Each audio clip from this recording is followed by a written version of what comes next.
It's funny that we can find ourselves healing ourselves by helping others. And I've always heard when you're depressed, when you feel like your life is crumbling, help others.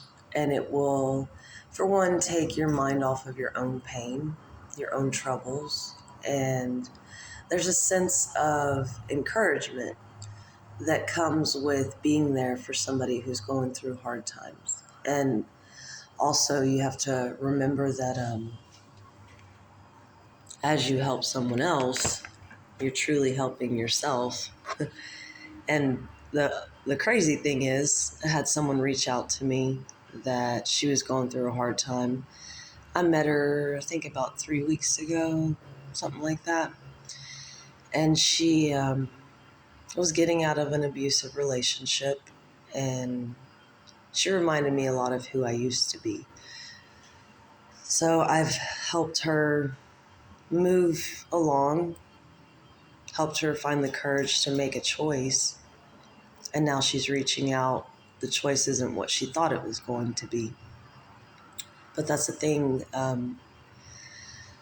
When you're trying to make a decision under stress, a lot of times you find that you'll make a decision that's hasty and excuse me, and you will make a decision that isn't exactly the best decision. But this is where learning comes in, when you take time to pray and meditate and focus on your health, focus on helping others, you'll start finding that the answers come to you, what you need to do. People come to you that help you out of the blue.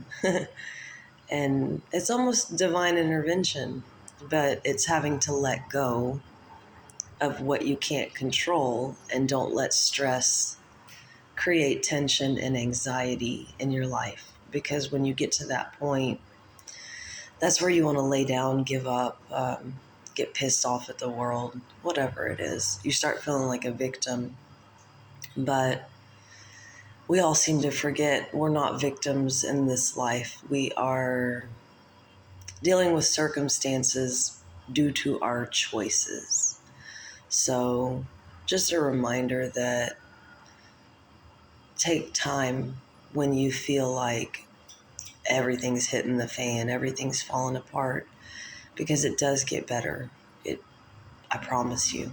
Like I told her, remember I was once like you. I was lost in my head. And I told her, consider journaling.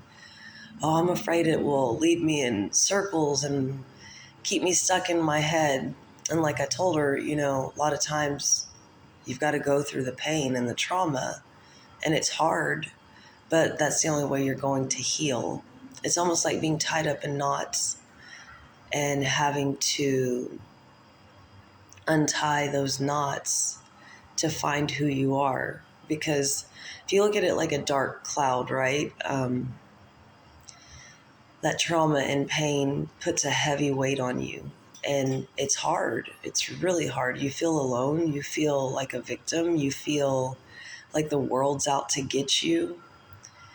And that's the devil at work. That's the darkness. That's the thing that pushes you to give up. And don't give up. It's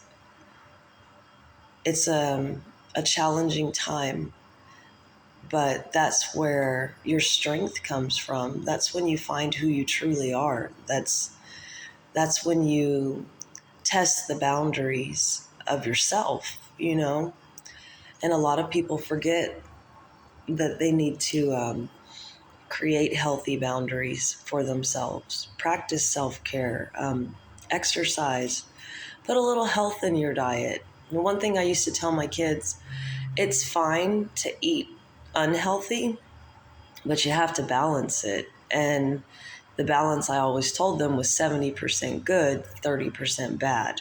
And I know that seems like a great imbalance, but if you're working on healing your mind and your body and your soul, then you have to have a little bit more good than not so good.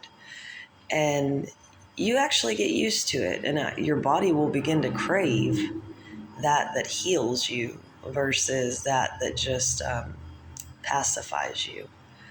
So, like I said, just a quick reminder to don't give up, focus on yourself. It I know it's hard, and I know a lot of people are going through this concept that the world is here to destroy you, and it's not. You're here to get stronger, wiser, heal, and help others do the same. And just remember, you are exactly who you're supposed to be. You're exactly where you're supposed to be. And things will get better. I love you. Don't give up.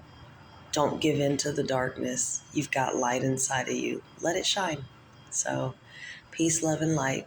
Talk to you later. Bye.